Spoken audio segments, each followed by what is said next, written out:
inclusive é bem recorrente lá no ambulatório, sobre o pseudoestrabismo, né? Que geralmente são condições que ela acabam mimetizando o desvio do olhar. Deixa eu só tirar esse aqui. Condições que mimetizam o desvio do olhar sem que haja o estrabismo propriamente dito. Geralmente pode ocorrer com alterações faciais, como o epicanto, mas também pela presença de ângulo capa. Vou falar um pouquinho mais deles.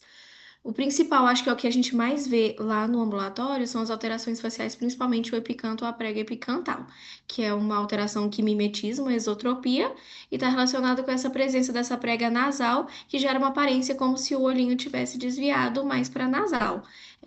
Mas é importante a gente identificar essa alteração, mas a gente fazendo o reflexo pupilar, a gente percebe que ele está centrado, que ele está simétrico, e aí a gente explica para acompanhante, né, para o cuidador do paciente, que não é um estrabismo propriamente dito, e fica avaliando, né? Mas o reflexo ele é centrado.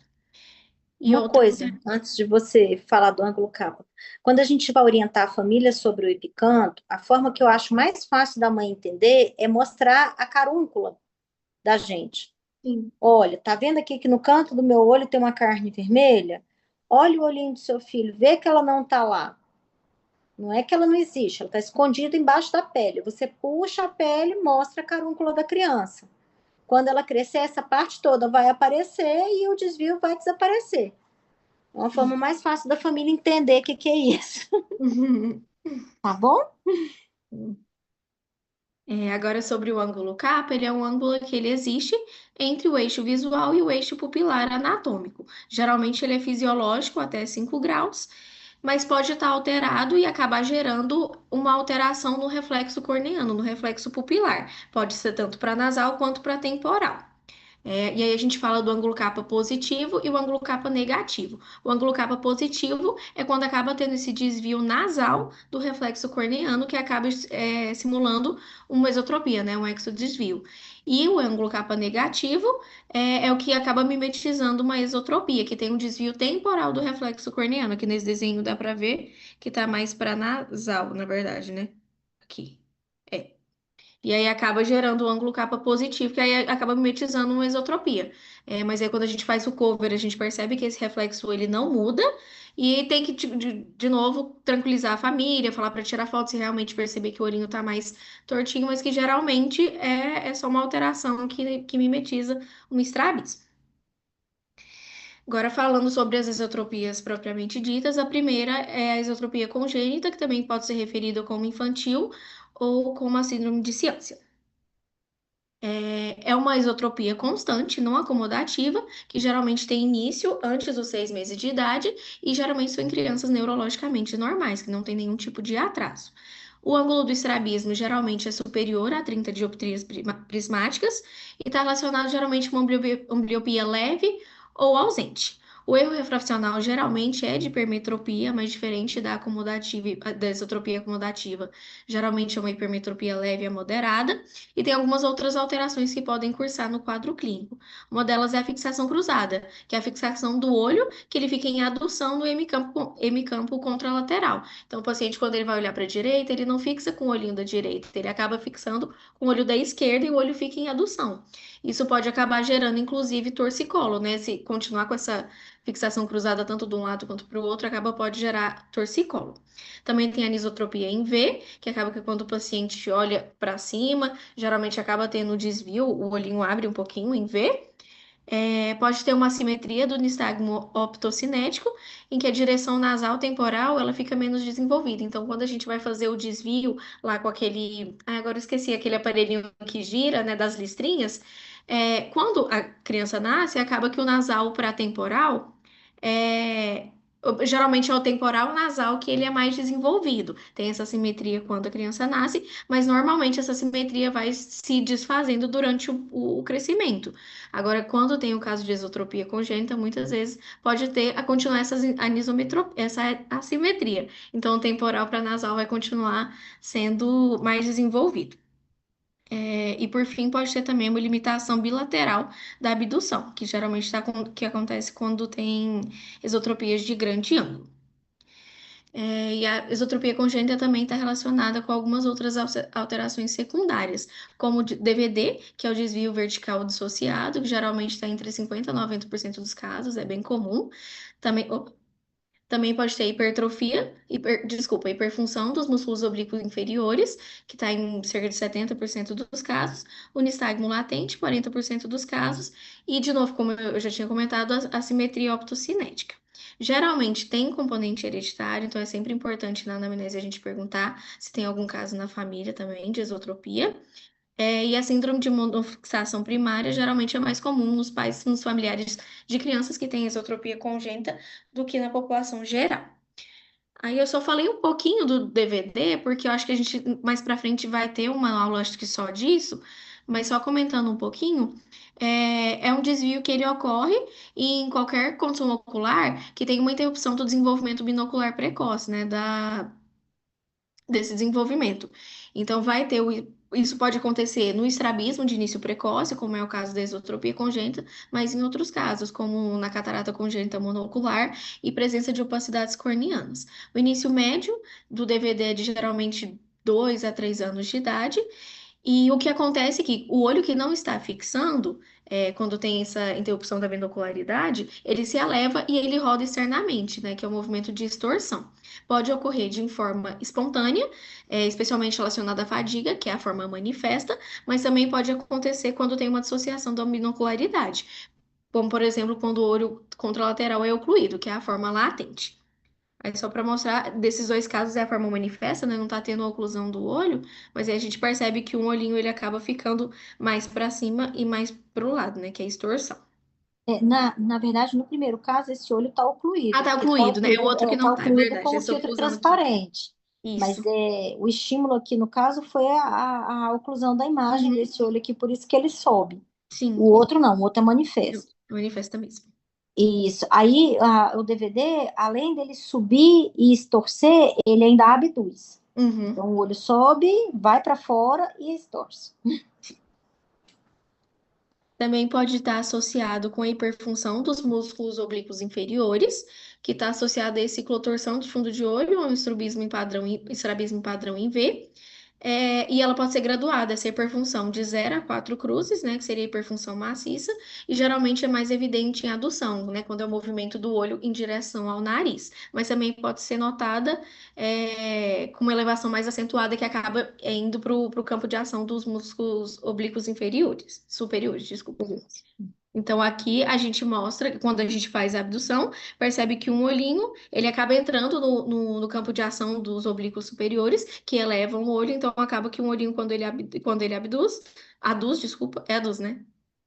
Aduz. Adução. Quando ele É aduz, adução. que é para dentro, né?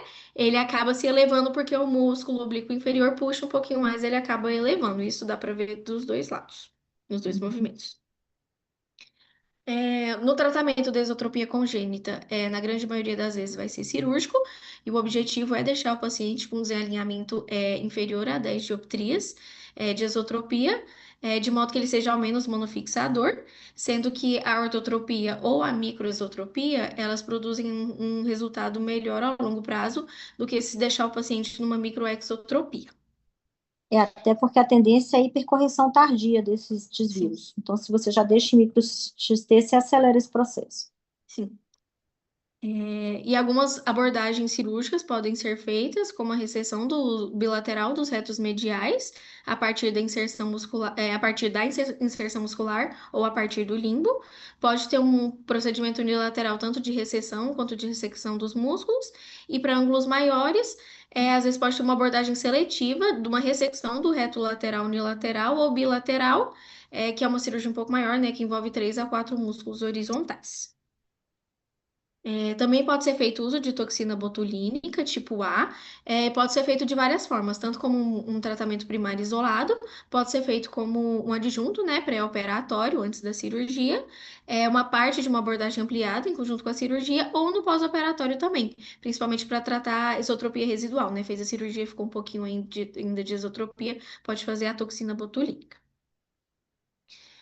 Ambliopia, se é necessário antes da cirurgia, se for necessário tratar, né? É raro, né, ter, é leve a moderada ambliopia, mas se for começar a tratar antes da cirurgia, tem que ser continuado no pós-operatório.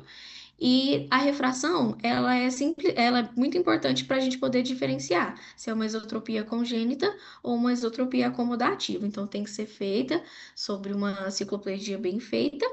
E a hipermetropia pode acontecer nesses pacientes da esotropia congênita em cerca de 15% dos pacientes. Aí, Nesse caso, a hipermetropia um pouco mais alta que você está dizendo, né? Porque Isso, sim. hipermétropes eles são, só que hipermetropia Sim. baixa dentro da população normal. Exatamente. E aí, na refração, a tendência seria tratar lactentes com hipermetropia maior que 2 dioptrias e meia, com uma prescrição completa da refração cicloplégica, para poder determinar se é uma esotropia total ou parcialmente acomodativa, que a gente vai comentar a seguir. O uso de correção óptica geralmente resolve a esotropia em cerca de 5% dos casos, e aí nesses casos que resolve, em pacientes tão jovens, é importante a gente suspeitar de uma esotropia acomodativa de início precoce. Cerca de 20% dos pacientes às vezes começa a controlar com óculos, mas depois acaba desenvolvendo uma descompensação e vai necessitar de tratamento cirúrgico. E a correção óptica, para reduzir um estrabismo de ângulo grande, pode ser feita para diminuir a cirurgia mesmo, né? Cerca de só 2 músculos serem operados, que geralmente é uma cirurgia maior. Agora, a senhora quer comentar mais alguma coisa? Mas se alguém tiver alguma dúvida, pode perguntar, mas foi muito bem explicado. Pode ir para o Tá bom. próximo. A próxima agora, muito importante também, é a esotropia acomodativa. A esotropia acomodativa ela é causada total ou parcialmente pelo uso da acomodação visual para poder manter a nitidez da visão na presença de uma hipermetropia não corrigida. É uma das formas mais comuns de estrabismo na infância, a gente percebe até mesmo lá no ambulatório, que é muito recorrente. Cerca de 1/3 dos casos de estrabismo infantil, na maioria desses estudos da Europa e da América do Norte. E o início típico ocorre entre 2 a 5 anos de idade, um pouco mais tardiamente, se a gente comparar com a esotropia congênita. Embora ela possa se manifestar mais precocemente, isso a gente já tem que pensar ali numa esotropia acomodativa infantil, né, precoce, e muito menos frequentemente pode acontecer em idades mais avançadas. O que geralmente acontece, e é muito referido pelo cuidador do paciente, é um desvio ocular intermitente no início, que é mais evidenciado quando a criança fixa para objetos próximos ou quando ela está cansada. E com o tempo, esse desvio se torna mais frequente, e se não for tratado, não for abordado, pode se tornar constante. Em alguns raros casos, pode acabar se manifestando subitamente, após doença leve, trauma, ou às vezes pode acontecer sem nenhum evento precipitante, mas na maioria das vezes é um desvio mais gradual. Sendo que a esotropia intermitente, ela é de ângulo variável e ela geralmente está mais acentuada ou limitada à fixação para um objeto próximo. Aí temos a diferenciação entre elas. Tem a esotropia totalmente acomodativa, que é geralmente a chamada esotropia refrativa, em que o desvio para longe e para perto, quando a gente for aferir esse desvio, né, na consulta, é essencialmente igual, tanto para longe quanto para perto. É uma esotropia que é causada pelo erro refrativo hipermetrópico não corrigido. Geralmente tem uma idade média de 3 anos e meio, e é um erro refrativo médio, mais ou menos, a partir de 4,75 dioptrias. Então, é uma hipermetropia bem mais alta. Geralmente, esses pacientes têm uma relação CA sobre A, né? Convergência acomodativa sobre acomodação normal. Depois eu vou explicar mais um pouquinho sobre isso. E geralmente respondem bem à correção completa da refração cicloplética. Aí aqui a gente vê que realmente corrige. Quando a gente faz a correção, o paciente fica orto, né? Dá para ver que o reflexo fica bem centradinho com a correção. E tem esotropia acomodativa com relação CA sobre A alta, em que tem uma diferença significativa entre o desvio para perto do desvio para longe, sendo que o desvio para perto ele é pelo menos 10 dioptrias maior do que para longe. Geralmente são pacientes que se apresentam mais precocemente com esotropia, numa idade média de 2,7, 2 até 3 anos de idade, apresentam um grau menor de hipermetropia, se comparados aos pacientes com esotropia totalmente acomodativa, e pode haver um erro refrativo hipermetrópico normal para a idade, né, como a doutora já falou, ou mesmo pode ter nenhuma esotropia à distância, geralmente o problema é mais para perto. Aí aqui a gente vê que o paciente tem esotropia e mesmo com a correção, resolve um pouquinho, mas ainda assim fica um desvio. E também tem a esotropia refrativa com a relação CA sobre A alta, que é meio que uma junção entre as outras duas que eu já falei. É um dos tipos mais comuns que combina essas características dos dois tipos anteriores, em que tem um erro refrativo hipermetrópico significativo e algum grau também de relação CA sobre A elevada. É o que vai gerar uma esotropia que acaba que para perto é pelo menos 10 dioptrias maiores do que para longe. E por fim, tem a esotropia acomodativa de início precoce, que é uma esotropia totalmente acomodativa que se apresenta em uma idade muito mais precoce do que o normal, né? Que acaba confundindo um pouco com a esotropia congênita. Por isso que é importante a gente fazer uma refração sobre ciclopegia bem feita e ver se realmente resolve. Às vezes a gente tem que pensar mais na acomodativa do que na congênita. Então, dessa de início precoce, geralmente é a partir dos 6 meses de idade, com uma hipermetropia muito elevada, e tem uma maior probabilidade, nesses casos, de apresentar hiperfunção do músculo oblíquo inferior. Aí, falando um pouquinho mais sobre a relação CA sobre A. É a relação convergência sobre acomodação, que desempenha um papel muito importante, tanto no desenvolvimento, no tratamento e no prognóstico da esotropia acomodativa, né? Tanto que faz uma diferenciação grande entre os subtipos. Ela expressa a magnitude da convergência acomodativa para cada dioptria de acomodação.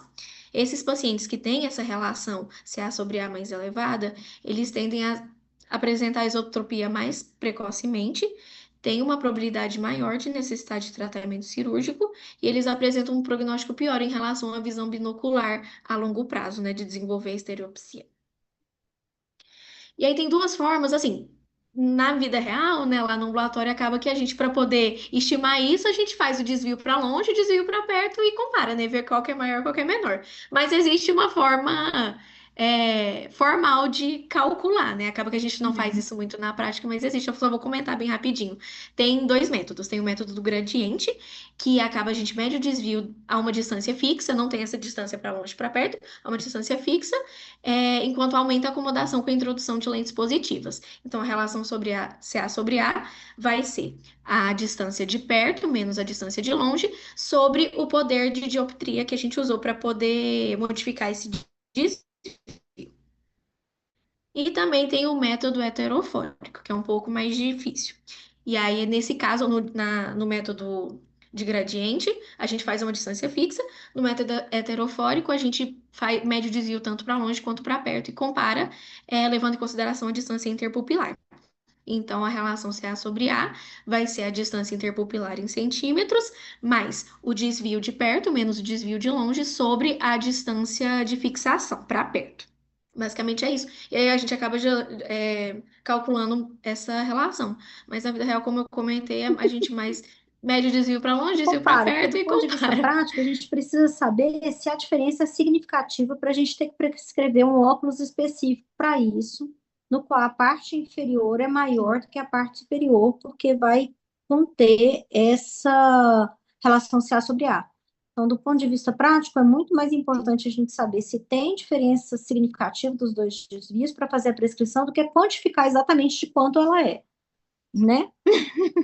Sim, exatamente. Mas ele falou que estava lá, Tranquilo. eu coloquei, mas assim, a título de curiosidade. E agora, continuando sobre os fatores de risco da esotropia acomodativa, o principal, como a gente já percebe, é a hipermetropia excessiva, sendo que a prevalência da esotropia ela aumenta proporcionalmente aos níveis mais elevados da hipermetropia. Mas alguns outros fatores podem acabar gerar uma influência sobre isso, como o histórico familiar positivo, a binocularidade subnormal e a presença de uma anisometropia maior que uma dioptria entre um olho e outro, e também a presença da ambliopia. E aí, com relação à investigação da esotropia acomodativa, é basicamente a nossa anamnese ali do ambulatório mesmo. Tem que avaliar a presença do histórico familiar, avaliar a presença de alterações do desenvolvimento, a presença de doenças prévias do paciente, questionar, principalmente para o cuidador, a duração, a frequência e a constância desse desvio ocular, se tem algum fator desencadeante, como o esforço visual para perto ou a fadiga, e no exame clínico. quantificar, né, a acuidade visual apropriada para a idade do paciente, investigar a motilidade ocular, tendo uma atenção especial para as causas de esotropias adquiridas, como, por exemplo, paralisia de cesto, fazer a medida do desvio tanto para perto quanto para longe, quantificar e comparar. E, por fim, também fazer a investigação da disfunção de oblíquos superiores, né, principalmente no caso da esotropia de início precoce. Aí, no caso, é dos oblíquos inferiores, que Isso. é mais Ah, precoce. desculpa. É mesmo, eu coloquei É. errado. Dos oblíquos inferiores, isso mesmo. E com relação à reflação cicloplégica, que é muito importante nesse tipo de esotropia, o ideal seria com ciclopentolato, e aí a concentração, coloquei, varia, né, pela idade da paciente, né, de meio para crianças menores de 6 meses, 1% de 6 a 2 anos, 2% acima de 2 anos. Alguns autores também acabam utilizando fenilefrina, 2,5% para aumentar a dilatação. E nos pacientes que não dilatam nem cicloplegiam adequadamente com ciclopentolato, pode fazer uso da atropina. Lá no Cerof a gente não muda a concentração, né? Não. Com A a gente só idade. manda dilatar. É todo mundo igual de adulto, Sim. tá? Isso é muito importante, assim, da gente lembrar, por exemplo, paciente prematuro. Paciente prematuro, a gente tem que tomar cuidado com o cicloplégico, porque eles podem ter uma reação no intestino com isquemia intestinal. Muito importante. Aí tem que diluir com fenilefrina para fazer Uhum. de prematurinho, ou o ciclopentolato, que tem menos reação do que o hidracil. O hidracil tem mais reação ainda, se eu não me engano. Vai lá. No tratamento não cirúrgico, o tratamento inicial é a correção adequada com óculos. Na maioria das vezes, a gente vai fazer a prescrição com a refração cicloplégica completa. Nos pacientes com pequeno ângulo, com uma hipermetropia significativa, a gente pode fazer uma subcorreção de uma a duas dioptrias inicialmente, para melhorar a adesão ao óculos, mas aumentar para a refração completa se no primeiro retorno o paciente não apresentar um bom alinhamento com o óculos. A maioria dos autores não prescrevem o bifocal de início, mesmo que a relação CA sobre A seja alta, mas se a gente perceber que realmente tem um desvio para perto mesmo com o óculos, aí a gente acaba prescrevendo. Algumas vezes até no consultório, no ambulatório, eu já vi alguns casos, é mais difícil de adaptar, mas às vezes é necessário, né? Hoje em dia é até difícil de achar Sim, bifocal executivo. Está muito difícil de encontrar para fazer esse tipo de prescrição. sim. Mas às vezes é necessário. Tem vezes que você prescreve. Lá no ambulatório a gente sempre gosta de tirar um pouquinho do grau para estimular o Uhum. crescimento do olho, tirar 0,25, meio. Mas mesmo quando você prescreve inteira, às vezes ainda sobra um CA sobre A muito evidente e você tem que prescrever. E muito importante também lembrar de corrigir qualquer anisometropia ou erro astigmático. Mesmo que não seja feita a correção esférica total, é importante prescrever o astigmatismo. Com relação à ambliopia, se houver uma ambliopia significativa, o tratamento deve ser iniciado desde o começo, né? Desde que a gente perceber que tem essa ambliopia. Nos casos leves a moderados, pode ser preferível aguardar algumas semanas, fazer uso do óculos antes de iniciar a terapia de ambliopia. A correção óptica isolada para poder melhorar a acuidade visual nos olhos amblíopes. Essa correção pode melhorar, né, a acuidade, mesmo na presença do estrabismo, e tanto a penalização com a atropina e o tampão ocular, né, que seria a oclusão, que é o que a gente mais faz, são eficazes. Com relação ao tratamento cirúrgico, ele está indicado, né, nos pacientes que os olhos não permanecem adequados, adequadamente alinhados com os óculos, e alguns fatores aumentam a probabilidade de uma resposta incompleta com o uso do óculos, e a gente tem que fazer uso do tratamento cirúrgico, que é o atraso no início do tratamento, a relação sobre CA sobre A elevada, e a baixa adesão ao uso dos óculos prescritos. Algumas outras indicações mais comuns é a esotropia parcialmente acomodativa, que geralmente não alcança um bom alinhamento apenas com os óculos. Uma Opa, esotropia, peraí que a gente tem R1 aqui, não tem? sim, Então tem que fazer a diferenciação das duas, né? A isotropia acomodativa, que é a que você está falando, ela corrige totalmente o desvio com óculos, com uma fotinha do menino lá, sim, no começo.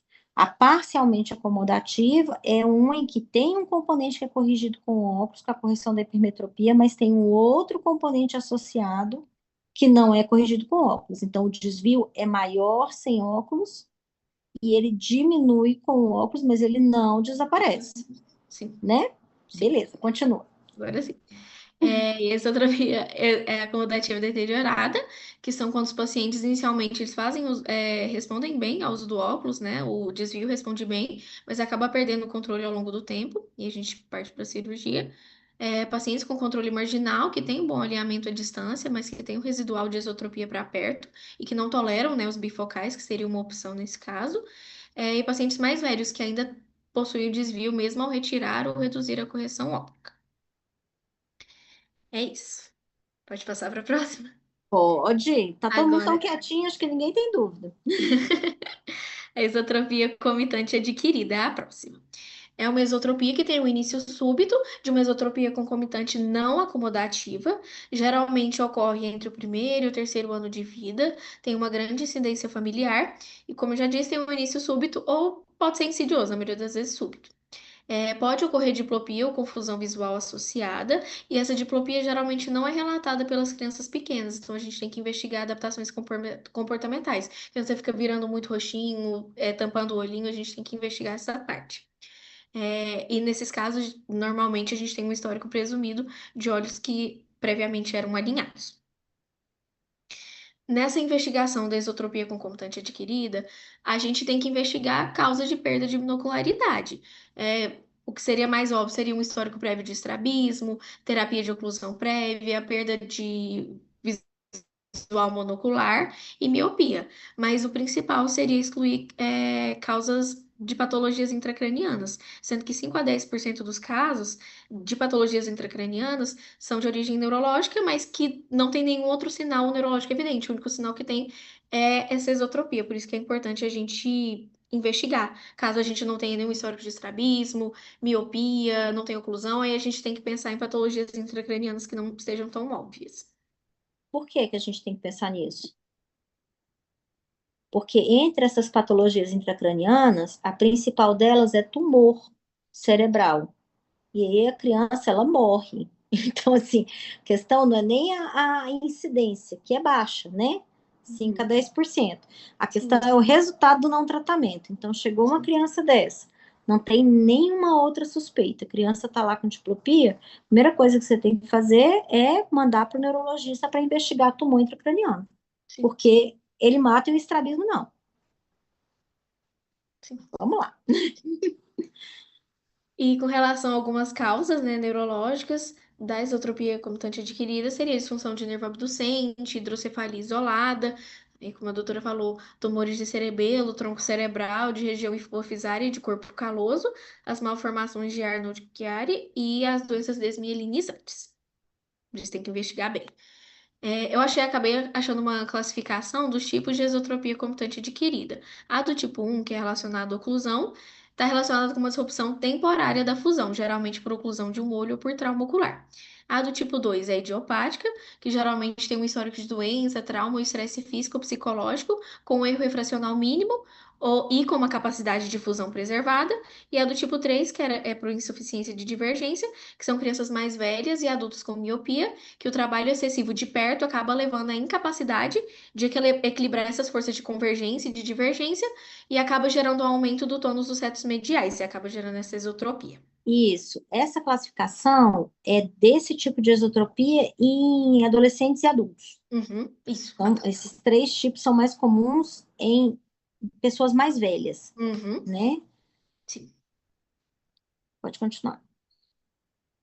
Continuando com a investigação. Então, se for identificado um fator causal claro para esotropia, como hipermetropia, uma miopia significativas que não foram corrigidas, uma relação CA sobre A elevada, ambliopia anisometrópica ou a microtropia, e não tiver nenhum outro sinal suspeito, geralmente a gente não faz exame de imagem, mas se tiver algum caso de sinal neurológico presente, a ressonância de crânio, ela deve ser solicitada. Então, a gente vai para as causas mais óbvias, mas se a gente não achar, a gente continua investigando, porque tem alguma coisa acontecendo, né? Ninguém fica com isotropia do nada. E a anamnese deve ser detalhada, principalmente para os sinais de tumor de fossa posterior. E a ausência de fusão motora, mesmo com a correção prismática, ela aumenta a suspeita de doença neurológica subjacente. Então, é muito importante a gente investigar. Fazer prisma em criança pequena é mais difícil. Por isso que tem a opção do sinotóforo aí. Porque o Uhum. sinotóforo, vocês, não, acho que nenhum de vocês viu, mas é um exame enorme em que você coloca uma figura dentro da outra e com isso você mede o ângulo de desvio. As Uhum. ortoptistas têm no consultório de ortóptica. Esse é mais fácil da criança executar, porque é mais fácil dele entender. Então, Sim. tem como a gente pedir e geralmente elas colocam. Na-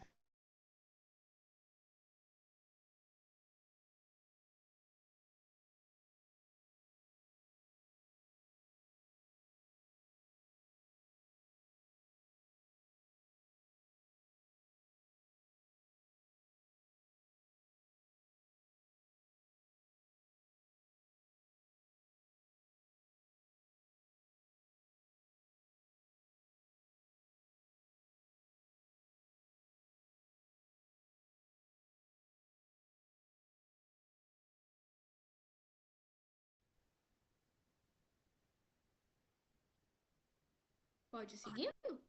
Pode? Vamos lá, que senão a gente não acabou hoje, não. É, e aí, opa, deixa eu só Aí, tirar isso, tá me atrapalhando. Agora sim. volta que isso é importante. E com relação à exotropia, de novo, com exotropia comitante adquirida na investigação. Se a doença intracraniana for fortemente considerada, é, desculpa, na verdade, a doença intracraniana ela deve ser fortemente considerada se tiver esses quatro fatores de risco, como ângulo de desvio maior para longe do que para perto, geralmente a gente pensa no perto maior do que longe. Ângulo maior Uhum. para longe do que para perto, a gente pode pensar em alguma coisa mais séria. A recorrência de uma exotropia concomitante, sinais ou sintomas neurológicos, né, como papiledema, ataxia, cefaleia, é por isso que a gente tem que questionar, né, outros sinais, não só oculares, visuais, e o início numa idade mais avançada, maior que 6 anos. Então, apareceu algum desses fatores, a gente tem que considerar uma doença intracraniana e, pelo menos, iniciar a investigação. E com relação à conduta, tem que ser feito o tratamento da ambliopia, se ela estiver presente, a avaliação adequada do desvio, né, para a gente poder investigar, é maior para longe, para perto, igual. Se tiver uma hipermetropia maior que 3 dioptrias, ela deve ser corrigida. E se os olhos não se realinharem, as opções incluem prismas, injeções de toxina botulínica, novamente, e cirurgia, né, em casos mais sérios. Mais alguma coisa, doutora? Pode passar para a próxima. Não, pode passar para a próxima. Geralmente, esses casos a gente opera, Sim. tá? Essas outras opções são para desvios pequenos, que tem uma correção é, parcial ou que operou e ficou algum residual, aí a gente utiliza. Tá. Vai lá. Agora sobre a esotropia miópica. A miopia ela está associada na infância tanto com a esotropia quanto a exotropia. Esotropia e exotropia. A esotropia comitante progressiva geralmente está associada a uma esotropia de grau leve a moderado, e ela evolui de forma gradual.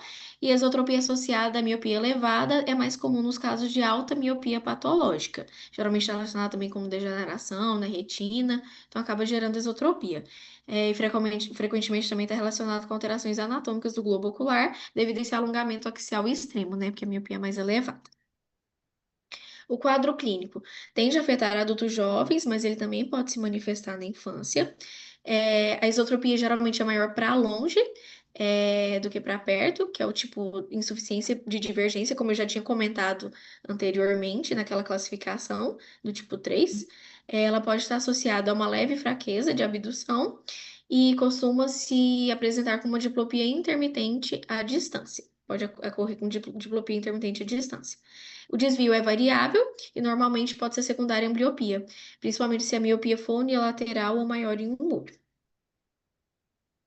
Na investigação, novamente, a gente exclui causas neurológicas. A isotropia nas crianças míopes também pode ser causada por uma hipercorreção da miopia, que acaba induzindo uma convergência acomodativa. E o uso de, principalmente atualmente, né? O uso excessivo de smartphones, ele recentemente foi implicado como um fator na esotropia miópica. Então, é muito importante a gente fazer essa orientação. É meio batida, mas tem que fazer porque pode gerar realmente coisas mais sérias. Com relação à refração.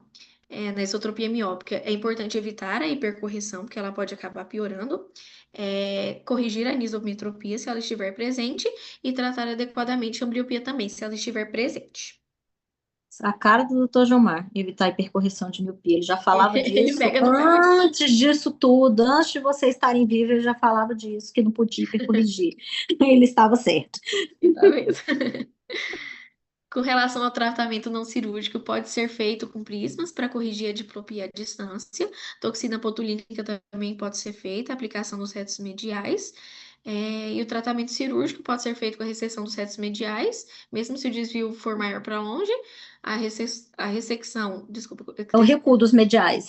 isso. Recuo dos mediais, a ressecção dos retos laterais, um ou ambos. Eu até achei essas duas terminologias, ou ressecção, recessão ou recuo. Mais fácil, Uhum, né? E combinação do recuo dos retos mediais com a ressecção dos retos laterais. Então, tem essas três modalidades. uhum. Isso é menorzinha. E por fim, a microtropia. Na microtropia, tem um desvio de pequeno ângulo, que é caracteristicamente menor do que 8 dioptrias prismáticas, associado a uma correspondência retiniana anômala. Podem ser primários, que são idiopáticos, ou secundários, que é um desvio residual após, por exemplo, uma cirurgia de esotropia infantil. Então, às vezes fica é até melhor, né? Que fique um desvio menorzinho, uma microesotropia do que uma esotropia, mas às vezes pode acontecer. E tem dois tipos, a primária e a secundária. A primária geralmente é associada à fixação excêntrica parafoveal, que tem variados graus de ambliopia e associação com a anisometropia. Porque apesar de que o olho ele fica um pouquinho mais Desviado. desviado e acaba gerando essa fixação, porque é pequenininha, mas acaba gerando essa fixação parafoveal, que pode gerar ambliopia, porque acaba gerando escotoma central de supressão. A mácula tá ali, ela tá bonitinha, ela não tem nenhuma alteração, mas é como se o cérebro mesmo esquecesse que ela existe, e acaba gerando esse escotoma central. Mais para frente eu vou falar como que a gente pesquisa ele. O ângulo do desvio da microtropia primária é pequeno, né? Geralmente menor que 5 dioptrias prismáticas, é até mais difícil de avaliar, de perceber. A estereopsia geralmente é reduzida ou ausente. Quanto mais próximo a fóvea estiver dessa fixação excêntrica, melhor vai ser a estereopsia. E a visão binocular periférica geralmente é preservada, né? Frequentemente com essa amplitude de fusão periférica normal. Está relacionado com uma estabilidade desse desvio pequeno. E tem, como eu falei, a presença do escotoma central de supressão, que é exatamente para poder evitar essa percepção da diplopia, aí o cérebro meio que apaga aquela mácula, mas ela tá ali, ela funciona, só que ele acaba gerando esse escotoma Desligando para ela. poder. É isso. E a secundária, geralmente, ela é resultado de tratamento cirúrgico ou óptico de um estrabismo que tinha um ângulo maior. Geralmente, ela é considerada um bom desfecho, né? Que está relacionado com a estabilidade do desvio. Mas pode ocorrer também devido a uma lesão macular unilateral ou a presença também de ambliopia sensorial unilateral. O diagnóstico. Geralmente, a acuidade visual é reduzida nesse olho que está mais desviado. A estereopsia, ela geralmente é reduzida ou ausente, mas ela pode chegar a 50 ou 60 segundos de arco no teste de Titmus, para visão próxima. A refração pode revelar um erro refracional, geralmente a hipermetropia. No cover test tem um pequeno desvio, é até bem difícil de perceber, porque é uma isotropia menor, menor ou igual a 8 dioptrias prismáticas, então menos que 8 é bem difícil de perceber. E aí por isso que geralmente a gente acaba, no diagnóstico, a gente acaba não só se atendo ao desvio que é pequeno, mas também procurando o escotoma central, que ele pode ser detectado tanto pelo teste das 4 dioptrias de Jampolsky, nos vios estriados de Bagolini, que são aqueles vios que ele tem as estrias, e aí quando a gente joga a luz, o paciente ele vê uma linha perpendicular a essas estrias, e no olho que tem esse escotoma central, porque se está perpendicular, forma ali uma cruz, né, um xizinho. O meio desse xizinho ele acaba não conseguindo ver porque tem esse escotoma central. E tem as Uhum. luzes de Worth, que até tem uma imagenzinha que mostra até essa alteração que a gente tenta fazer para longe e para perto. Para longe, a gente percebe que acaba que tem dois filtros, né? Num olho fica o vermelho, o outro fica o verde. No vermelho, como não tem o escotoma central, ele consegue ver as duas luzes. No verde, como tá pegando bem ali no escotoma central, acaba que ele não consegue ver a luz verde. Mas aí, quando a gente chega a luz para perto, acaba que os raios eles vão mais para a temporal, saindo do escotoma central. E aí, nesse caso, o paciente consegue ver a luz verde normalmente. O tratamento da microtropia geralmente a correção completa desse erro refracional pode gerar essa resolução da microtropia, principalmente se o erro refracional for um erro por anisometropia, mas também há evidência de que o tratamento de oclusão pode melhorar a acuidade visual desse olho que está mais desviado, pode restabelecer a fixação bifoveal e pode melhorar até normalizar a estereopsia, né, se for um tratamento mais precoce. Precoce, severo, contínuo e que só dá para terminar depois que terminar o desenvolvimento visual, porque isso aí recidiva pra caramba. Eu acho que é isso, doutora. Sim, agora, só antes da gente finalizar, o teste das quatro dioptrias, o olho que não tem escotoma, ele desvia quando você coloca Uhum. as quatro dioptrias. Ah, eu não E o comentei. olho que tem o escotoma, ele não faz o desvio. Eu acho esse mais fácil de fazer nas crianças. Eu Uhum. boto um objeto para elas fixarem, coloco as quatro dioptrias na frente de um olho, coloco na frente de outro. Uhum. Se houver um desvio, é porque ambos estão ok. Se um dos olhos não desviar, com as quatro dioptrias, é porque Porque tem nele há escotoma. um escotoma. É o jeito Uhum. que eu acho mais fácil de fazer. Não sei que jeito que o doutor Jamar prefere, mas esse é o meu Uhum. preferido. Tá bom? Só isso. Os vidros estriados eu acho que nunca vi no ambulatório, as luzes de Worth também não. Acho que é mais raro de ver. Eu gosto no consultório de fazer assim. Acho que é mais Uhum. fácil de eu ver na hora que eu tô brincando com a criança. Você põe um objeto próximo para brincar e tudo e consegue fazer. Tá bom? Uhum. É isso. Meninos, todo mundo vai dormir agora? Alguma pergunta? Acho que não. Então, boa noite para todos. Obrigada, doutora. Até mais. Eu que agradeço. Até mais.